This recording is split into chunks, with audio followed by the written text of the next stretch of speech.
મારું નામ પ્રદીપસિંહ વાળા, નિસ્વાર્થ સેવાભાવ ગ્રુપ ચલાવું છું અને આવી જ રીતના દરેક સેવાકીય સંસ્થામાં જોડાયેલો છું.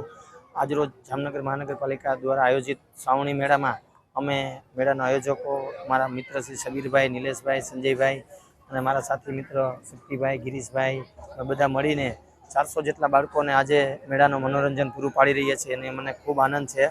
દર વર્ષની જેમ આ વર્ષે બી અમે નાલંદા આશ્રમ શાળા, લાખાબાવળ, આણંદાબાવા સંસ્થા તેમજ બાળ અદાલત આવી દરેક અલગ અલગ સંસ્થાના જરૂરિયાતમંદ બાળકોને બસ દ્વારા મેળામાં લાવી છીએ. અનલિમિટેડ રાઇડ્સમાં બેસાડી પોપકોર્ન, આઈસ્ક્રીમ જેવી જરૂરત જે બાળકોને મોજ આવે એવી વસ્તુ આપીએ છીએ અને સાથે રાઇડ્સ પૂરી થયા બાદ બપોરે સ્વાદિષ્ટ ભોજન પણ આયોજન કરેલું છે. અહીંયા જ બાળકોને જમાડી અને પછી બાળકોને અમે છૂટા કરતા હોઈએ છીએ.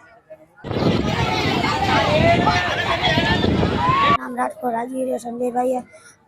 હું નાલંદા આશ્રમમાંથી આવ્યો છું, પ્રદીપસિંહ વાળા ભાઈ ભેગો, અને બધા અમારા આ બધા મિત્રો છે અમારા, અને અમને હે ને મેળાની બહુ મોજ મજા કરાવે છે અને અમને ગમે તે રાઇડ્સમાં વધારે 2-3 વાર કલાક બેહાડી. અમને ચકડોળમાં, ટોળામાં, હોડકામાં બધેમાં મજા આવી છે અને ખાવાની અને પીવાની ને બધી સુવિધા એના છે.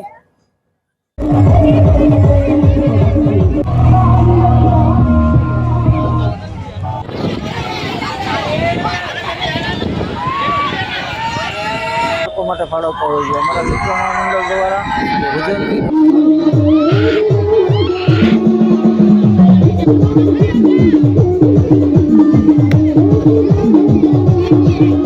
આગળના વખતથી હાલે છે અને દર વખતે અમે આ બાળકોને બોલાવી અને આનંદ કરાવતા હોય છે. આ વખતે આમદાબાવા આશ્રમ, નંદના હાઈસ્કૂલ અને ખોડક પરિષદના બાળકો છે.